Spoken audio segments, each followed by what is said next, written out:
সবাই মিলে মিশে থাক, ঝগড়া করে সবগুলারে তাড়াই দিল। কেন বৃষ্টির ভিতরে এক জায়গায় থাক না কেন?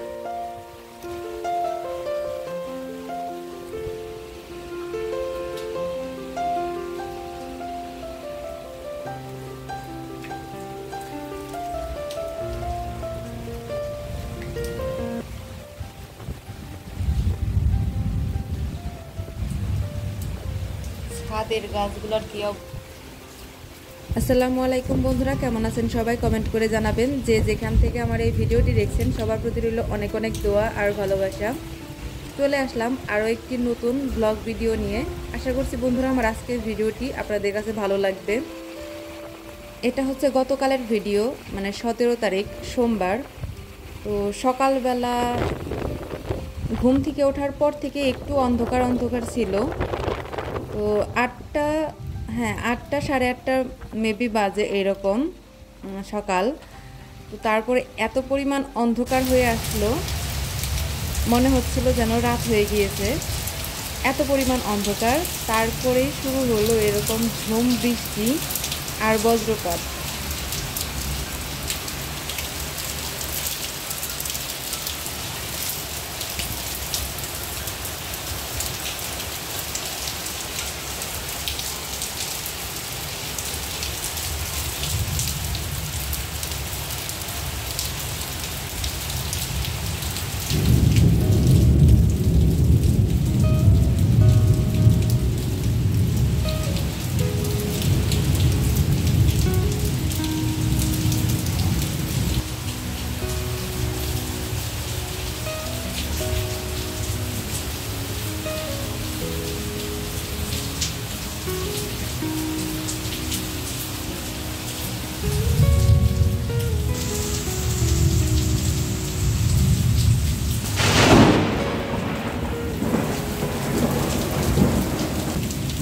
আমি কি পরিমাণ ভয় পেয়েছিলাম তা বলে বোঝানোর মতো না, প্রচণ্ড ভয় পেয়েছিলাম। তো বজ্রপাত শেষ হওয়ার পরে আমি একটু বারান্দার কাছে এসেছি, মানে গ্রিলের কাছে। যখন বজ্রপাত হয়েছিল দেখতেই পেয়েছেন, আমি দৌড়ে রুমে ঢুকে গিয়েছিলাম। তো আর এই যে বাইরে প্রচণ্ড বাতাস আর বৃষ্টি। তো এই বৃষ্টির দৃশ্য আর আমার সকালের কফি খাওয়ার কিছু মুহূর্ত, এইগুলা নিয়েই মূলত আজকের ভিডিওটি। তো আপনাদের কাছে কেমন লাগলো সেটা কমেন্টের মাধ্যমে জানাতে পারেন। যদি ভিডিওটি ভালো লাগে তাহলে প্লিজ একটা লাইক করে দেবেন। আর যারা ব্লক প্রিন্টের ভিডিও দেখার জন্য অধীর আগ্রহে বসেছিলেন তাদের জন্য গতকালই আমি একটা ব্লক প্রিন্টের ভিডিও আপলোড করেছি। যদি আপনারা দেখতে চান তাহলে চ্যানেলে গিয়ে দেখে আসতে পারেন, নয়তোবা আমি এই ভিডিওর লাস্টে আর ডেসক্রিপশন বক্সে লিংক দিয়ে দেব, সেখান থেকেও দেখে নিতে পারবেন। আশা করছি আপনাদের ভিডিওটি ভালো লাগবে। খুব বেশি টাইম বৃষ্টি হয়নি, তারপরও যতটুকু বৃষ্টি হয়েছে একদম ক্ষেতের ফসল সব শেষ, আর এই বাড়িতে পানি জমে গিয়েছে। তো দেখতেই পাচ্ছেন।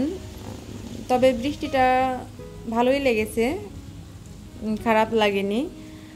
শুধু বৃষ্টি খুব ভালো লাগে, কিন্তু বৃষ্টির সাথে বজ্রপাত হলে খুব ভয় লাগে। আর এইটা হচ্ছে আমার বাসার সাইডের রাস্তাটা।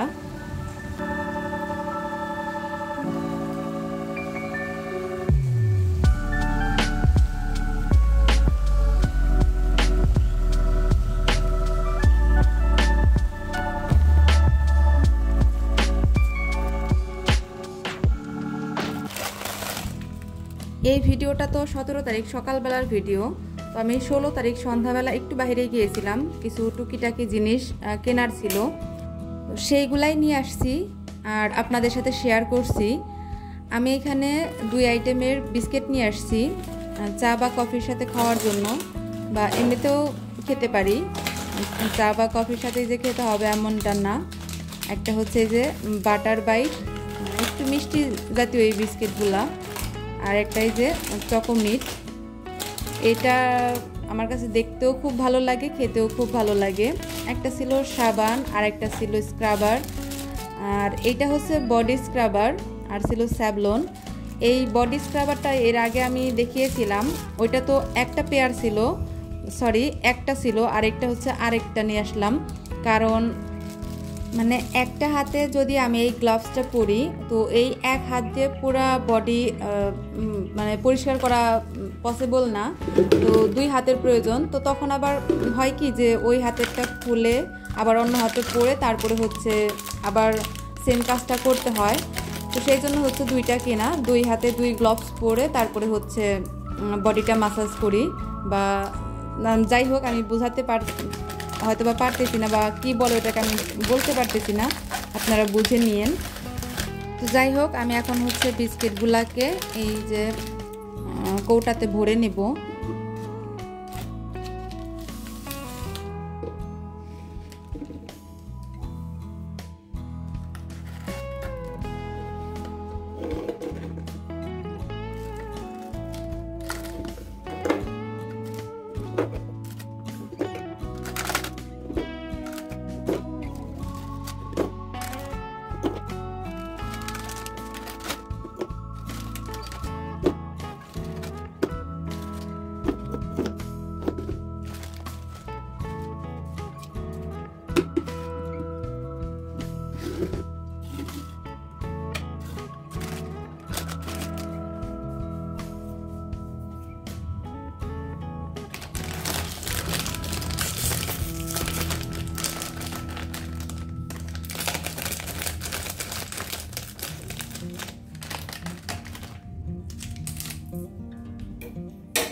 এখন একটু হচ্ছে কফি করব।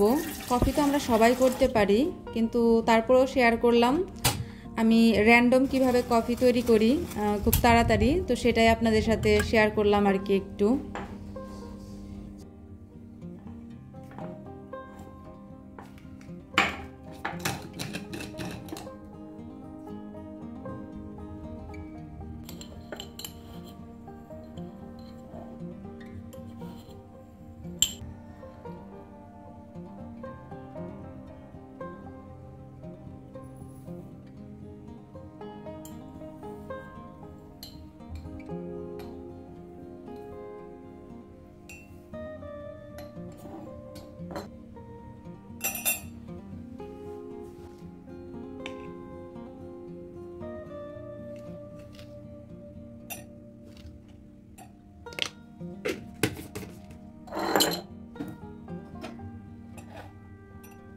আমি কফিটা পাউডার মিল্ক দিয়েই খাই, কারণ যেহেতু বাসায় আমি একা থাকি, আমার হাজব্যান্ড খুব ভোরে চলে যায়, ওই সময় বাজার করে দেওয়ার মতো টাইম থাকে না। আর আমিও এত ভোরে বাজারে গিয়ে যে দুধ নিয়ে আসবো সেটাও সম্ভব হয় না। আর কিছুদিন হচ্ছে একটা লোক এসে দুধ দিয়ে যেত, কিন্তু আমি বললাম না, এর আগের ভিডিওতে বলেছিলাম একটু খুঁতখুঁতা টাইপের। তো আমার জানলা দিয়ে একটা লোককে আমি দেখেছিলাম যে কোথা থেকে যেন পানি এনে একদম জারটা ধুয়ে আরেকটা জারের ভিতরে দিয়েছিল। এখন ওটার ভিতরে দুধ ছিল কি ছিল না সেটা আমি জানি না, কিন্তু ওই যে মনের ভিতরে একটা সন্দেহ ঢুকে গিয়েছে। তো সে তারপরে থেকে হচ্ছে আমি আর ওই লোকেদের দেওয়া দুধ নেই না। আর একটা ছেলে আমাদের বাসায় যে দুধটা দিয়ে যেত, ওর দুধে মনে হতো কি একটা পাউডার জাতীয় কিছু একটা মিক্সড করে দুধটা জাল দেওয়ার পরে কেমন যেন হয়ে যেত। তো সেই কারণে আর মানে যারা জারে করে দুধ বিক্রি করে বাসায় বাসায় দিয়ে যায় তাদের কাছ থেকে খুব একটা আনি না। এর আগে একটা বাসা থেকে রোজ নিয়ে আসতাম 1/2 লিটার করে, তো তারাও মানে এখন বিক্রি বন্ধ করে দিয়েছে, তো সেই জন্য আর খুব একটা আনা হয় না। আর আমার আঙ্কেলকে বলে রাখি, সে যদি ভালো একদম পরিচিত লোকের কাছ থেকে আনতে পারে তো ওই সময় 5 লিটার করে নিয়ে আসে, তো ওইটা দিয়ে কাজ চালাই। আর বাকি টাইম এই পাউডার মিল্ক আর যে আমরা যে লিকুইড যেটা প্যাকেট কিনতে পাই সেটা দিয়েই কাজ করি।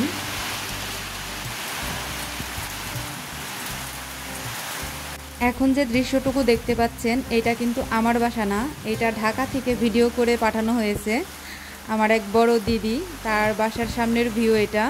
তো বৃষ্টি হচ্ছিল, সেই দৃশ্যটাই আমাকে ভিডিও করে পাঠিয়েছে। আমার তো খুব ভালো লেগেছে, আপনাদের কাছে কেমন লাগলো সেটা কমেন্ট করে জানাবেন। বন্ধুরা, এই ছিল আমার আজকের ভিডিওটি, আপনাদের কাছে কেমন লাগলো আবারও বলছি কমেন্ট করে জানাতে পারেন। ভালো লাগলে একটা লাইক করে দেবেন। আজকের মতো এখানেই বিদায় নেব, দেখা হবে নেক্সট কোনো ভিডিওতে। সে পর্যন্ত সবাই খুব খুব বেশি ভালো থাকবেন। যারা এতক্ষণ পর্যন্ত ধৈর্য ধরে আমার সাথে ছিলেন তাদেরকে জানাই মন থেকে অনেক অনেক ভালোবাসা আর কৃতজ্ঞতা। আজকের মতো বিদায় নিচ্ছি, আল্লাহ হাফেজ।